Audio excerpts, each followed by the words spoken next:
one bite before you go. Because he can open it. I'll let him work on that.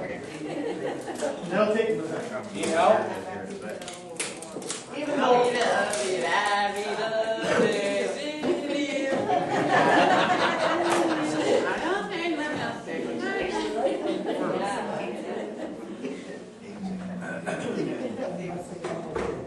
Might be childproof here. I got no food for him. Guess he's not supposed to have it.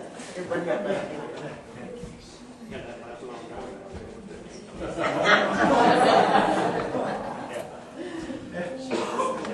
Take her back and share with your friends. Let's go. Spoons with you. Spoon.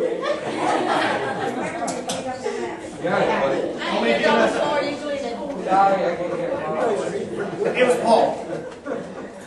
At the time, his name was Saul. And Saul says this. He says, even though I work much harder, been in prison more frequently, been flogged more severely, and have been exposed to death again and again, I'm content. I fought the good fight, finished the race, I have faith, and I am going to receive crowns of righteousness. Paul says a lot. Paul really didn't get good consequences, did he? Just like when Debbie went out and got her little dish of fun stuff to eat. And then Don went out and got something even worse. Paul got a lot of hardships. He started out as a Roman citizen. He started out with absolutely everything. He was considered the chief of all Pharisees. He had the authority from the Roman government to arrest people. He had riches and power. He had everything he could ever imagine. And then one day God saw him. Met him. Jesus did on the road to Damascus. Everything changed. And this is what Paul got for obedience. I worked harder. I was in prison. I got beaten. I got exposed to death again and again.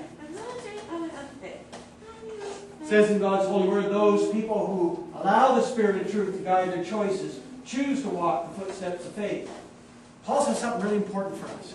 He says the key to happiness really is to be content in all situations, knowing anything that happens to you comes from God. All good things come from God. So you might ask, how in the world was being beaten, shoved in prison good for you? For Paul it was. Paul spent all his time in prison singing. Singing about God because he loved Him. God never said that when you become a Christian that you're going to get all good things. God never said it was going to be a rose garden. God never said that you were going to walk on water like He did.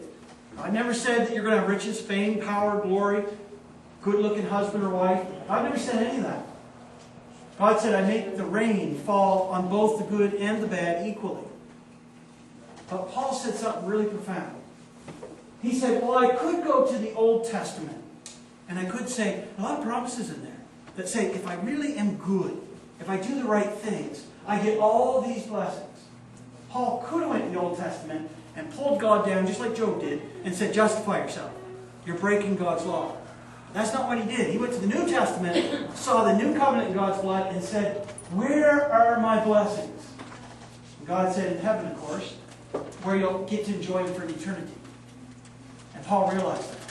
And Paul said, well, blessed be the name of the Lord. Because I'm going to get my blessings forever. Nobody's ever going to take them. God could make me rich tomorrow, but I ain't taking the riches with me. I'm not going to take them anywhere where I go. God could give me fame, but would I be able to handle it? God could give me power and glory, give me a lot of different things that probably would ruin me. God says, look, I'll give you all your riches in heaven, and you're going to have them forever. Now that's gracious. And Paul knew that. Sometimes as Christians, we've got to be very careful when we make choices. Sometimes when we look at our lives, we've got to be awfully careful not to look at all the bad things that have happened and then raise our hands up in the air and say, well, Lord, I think that's all wrong. I think you judge me harshly. I think you're not a just father. The answer is, of course He is. Because He gives you so much that you just don't see at the time. We're going to look at that a little bit more in a second. All right, the teens aren't done yet. There's still more to win. Pretty much got them full back there, so they're probably not going to participate as much. I'm satisfied. Here, now this is an easy one. You guys got to get this one. Before the creation of the world, this Lamb without blemish or defect chose to create a covenant of love with humankind. Praying with sweat like great drops of blood, He freely chose to obey His Father in heaven and was crucified for our sake. Jesus. Jesus. So did Jesse. All right, Jesse, you've had a turn. Who do you want to pass yours off to? All right, we're going to get Raya to come up. Get a paw. You only got two choices. Don't do the blue one. There's a banana. Or just get the paw. You got the paw? She did get the paw. Really? Yeah. You take both. You just got to open one and take a sip. Yeah. Move too hard. You like Pepsi? I like Pepsi. That's fine.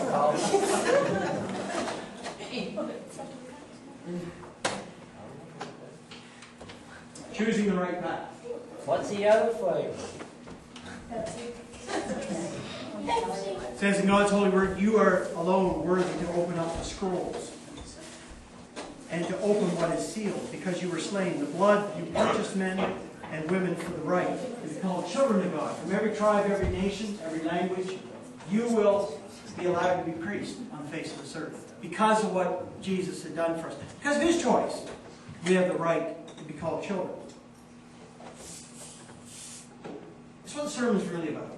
It's about making the right choice. How many people remember last Sunday? Anybody remember the sermon last Sunday? What were the two animals that you had a choice between? Raven and a dove. What are that? People were paying attention. The reality is these boxes that I had up here, there's something about them that nobody noticed, nobody asked, and nobody realized how I marked them. Actually, I had a net mark them for me. Yeah. I actually put a cross on all the boxes that had something good in it. If you had asked, I would have told you that anything with a cross on it, you get something good. In life, this is what it's like for us.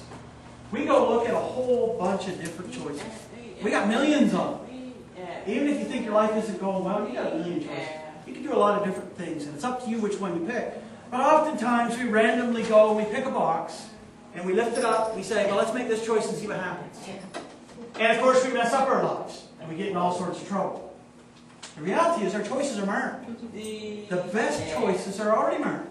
They already have God's cross on them. You just got to ask. That's all you have to do. And God will show you the choice with the cross on it. Now, for those who are young, you may not believe this, but your life does go pretty quick. It doesn't take very long. Next thing you know it, you're 18 years old. Next thing you know, you're 20, 40, 50, 60, you're 80 years old. Your life does go fast. And you can't make all the choices. There's a million of them, billions of them.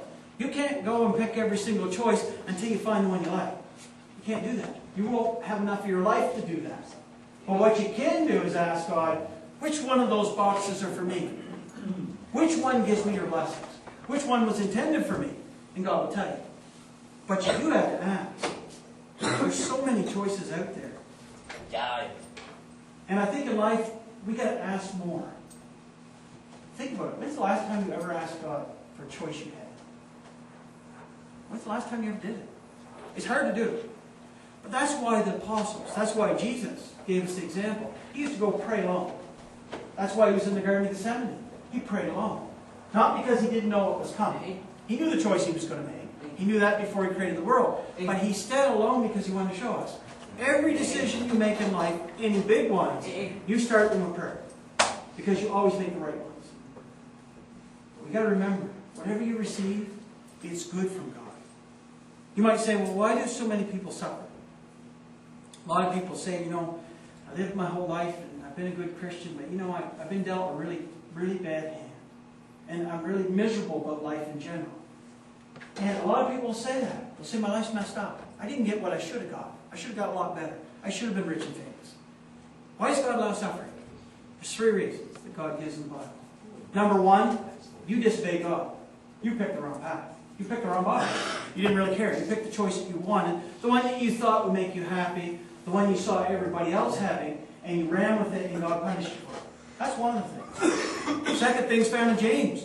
God tests us all the time. He puts us through trials and tribulations, makes us go through things, so that through the testing of our faith, we will get closer to Him. We never get tested, we never get closer to Him, because we never rely on Him. But it's the third thing that we have most difficulty with, and that is for the sake of others. Jesus came along to a little boy, or I guess a man, he's about 18, 20 years old, little boy to me, but he was a fellow who was blind since birth. Jesus came up to him, and the apostles asked, "Oh, now why was this guy blind from birth? Who sinned? Was it the boy or was it the parents?" And Jesus said, "Neither one. He's been blind since birth so you might see my power. You might see what I'll do and what I can do." Sometimes we have hard times, but that's always for the sake of other people. That's because God wants to show you that you can be strong and faithful to Him, and your testimony is amazing. You go through a hard time, and you stay with God, and you love God, and you hold on to Him, and you praise His holy name like Job did. People notice that. You'd be surprised. They notice that more than any word you've ever told them. I know when I lost my first wife, and I walked down the aisle with my Bible in my hand, I know that people notice. Because that's not the response they expected. They expected me to be angry with God, miserable with Him. That wasn't the case. They want to be miserable with Him because of love Him. How do you get through hard times without God? How do you make it through them? You've got to have Him. So you don't bite the hand that feeds you. You actually bask in His glory. Because it is, and you may not see it, but it actually is good for you in the long run. It actually is. And maybe I'll never know why until I die. But the second I do, I will know. I will understand. And I will know these things. And that's what Paul was saying. He said, I'm just going to keep fighting. Paul fought all his life for God. And I wonder what he's doing right now. Probably up in heaven enjoying every single thing God's ever given him. And he's got all those crowns. But more importantly, he's got God. So when you think about your life, think about your choices. Just ask God to make them for you. And when you make the right ones, you're going to know. You're going to feel it. You may not necessarily get a rose garden, or riches, or power, or fame, but you're going to know it in your heart that you're doing exactly what God wants. And that's what we're here for. We're here to serve Him.